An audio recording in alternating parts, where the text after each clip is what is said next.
Bismillahirrahmanirrahim. Kembali lagi bersama saya Abu Ziyad HSDS. Masih tentang pikiran bawah sadar.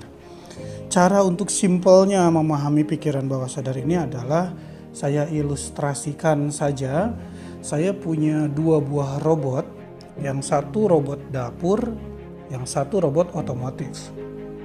Robot dapur saya gunakan atau saya fungsikan untuk bekerja di dapur, mengerjakan pekerjaan-pekerjaan dapur, nyeduh mie instan, bikin nasi goreng, bikin kopi, dan lain-lain lah gitu ya. Jadi dia punya skill memasak, punya program untuk mengerjakan pekerjaan dapur.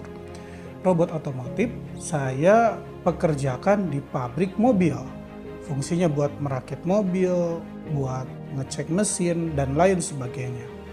Nah, apa jadinya jika robot dapur saya tukar, saya pekerjakan di pabrik mobil, dan robot otomotif saya pekerjakan di dapur? Kira-kira menurut Anda bagaimana hasil kerjanya? Iya, tentu saja berantakan, bener kan? Kenapa bisa berantakan? Karena keduanya atau kedua robot ini memiliki program yang tidak sesuai dengan apa yang sedang mereka kerjakan. Robot dapur diprogram untuk mengerjakan pekerjaan-pekerjaan dapur, robot otomotif diprogram untuk mengerjakan pekerjaan-pekerjaan di pabrik mobil. Maka jika pekerjaannya tidak sesuai dengan programnya, hasilnya berantakan.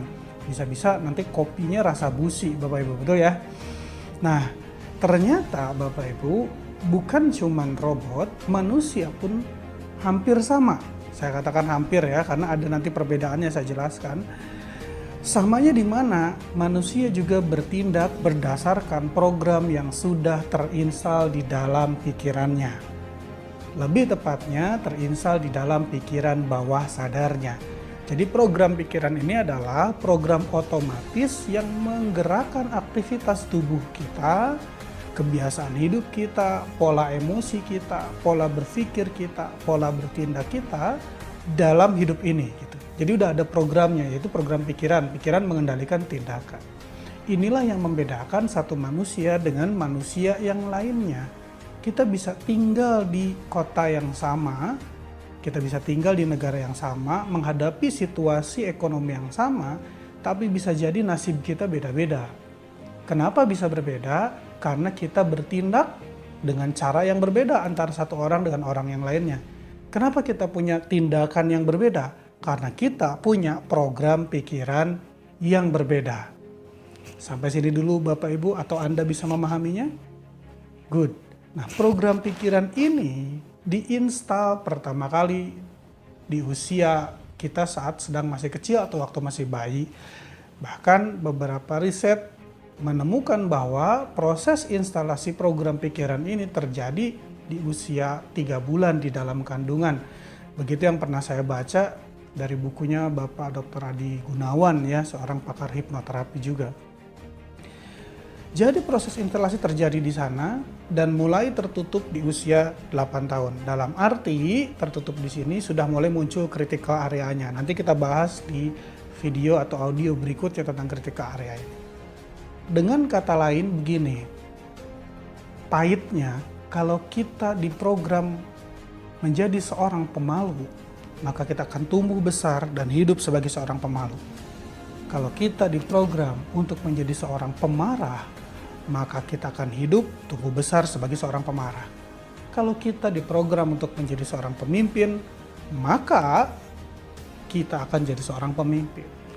Kalau kita diprogram untuk menjadi seorang pengikut yang gak bisa mengikuti atau gak bisa bahkan memimpin dirinya sendiri, selalu butuh pendapat orang lain untuk kepentingan hidupnya, maka kita akan hidup seperti itu. Program ini sangat besar, tertanamnya di bawah sadar, mengendalikan 88% tindakan kita sehari-hari. Dan karena tindakan menghasilkan kehidupan kita saat ini, artinya 88% kehidupan kita itu sudah sesuai dengan program yang tertanam di dalam pikiran kita. Akan cukup sulit bagi kita yang sudah terprogram jadi orang, mohon maaf dalam tanda kutip, berkekurangan, jadi orang yang lemah, kemudian kita punya impian, punya hayalan untuk hidup lebih baik, untuk menjadi orang kaya. Sulit jika kita tidak mengubah program itu. Makanya mungkin ada di antara Anda juga yang saat ini merasakan, aku ini punya kebiasaan buruk, aku tahu ini harus dirubah, aku tahu ini buruk untuk kehidupanku. Tapi kok susah ngerubahnya ya? Kenapa? Karena itu program adanya di bawah sadar. Untuk mengubahnya, Anda harus menembus masuk ke bawah sadar, mengubah langsung dari pusat program itu tadi yang ada di bawah sadar. Aku tahu bahwa aku butuh kebiasaan bangun pagi, butuh olahraga, tapi kok rasanya malas untuk olahraga. Karena belum ada program olahraga di dalam pikiran bawah sadar kita. Ya, dan program inilah yang mengendalikan selera kita, kebiasaan hidup kita, perasaan kita. Seperti di video yang sebelumnya sudah kita bahas, minimal ada 4 hal yang sudah diprogram di pikiran bawah sadar tadi. Lalu, pertanyaannya, kalau kita sudah tahu program seperti itu, berarti hidup kita tidak akan berubah dong. Inilah yang membedakan manusia dengan robot. Kalau tadi persamaannya sama-sama bertindak berdasarkan program, perbedaannya robot tidak memiliki kesadaran. Robot tidak memiliki ruh. Manusia punya kesadaran. Manusia punya ruh. Mungkin pernah suatu saat kita sedang marah-marah, tapi di dalam hati kecil kita tahu bahwa marah ini tidak baik untuk kita. Kita lelah bahkan dengan perasaan kita sendiri. Kita pengen berubah. Itulah kesadaran. Kita tahu mungkin punya kebiasaan yang harus kita rubah. Kita sadar ini harus dirubah walaupun sulit. Itulah kesadaran. Mungkin kita sedang bekerja di sebuah pekerjaan.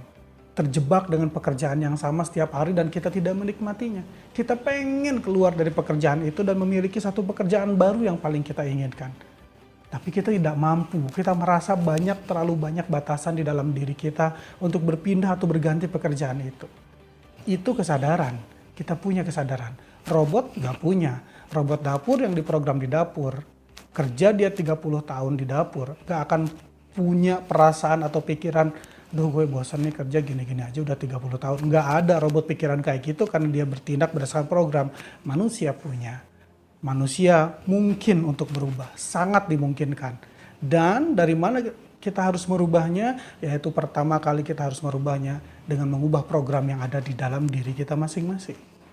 Yes, kalau kita pengen sukses, kita harus cari contoh sukses, modelnya, orangnya yang ingin kita tiru. Kita sesuaikan tindakan orang itu dengan tindakan kita. Kita lihat cara berpikirnya, cara bertindak, cara bekerjanya, itu bisa kita tiru dan itu memungkinkan bagi kita untuk mencapai sukses yang sama. Namun yang terpenting sebetulnya adalah kita harus meniru program pikiran apa yang ada di dalam pikiran orang tersebut sehingga bisa mengerjakan tindakan tersebut.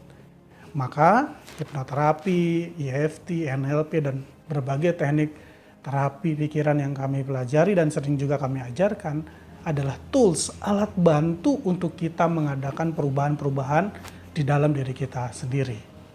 Kurang lebih seperti itu. Nah, tinggal dicek sekarang. Kita sudah punya program yang mendukung kebahagiaan hidup kita atau tidak. Kita sudah punya program yang support pada pencapaian yang ingin kita tuju atau belum. Program hidup kita selama ini baik atau buruk.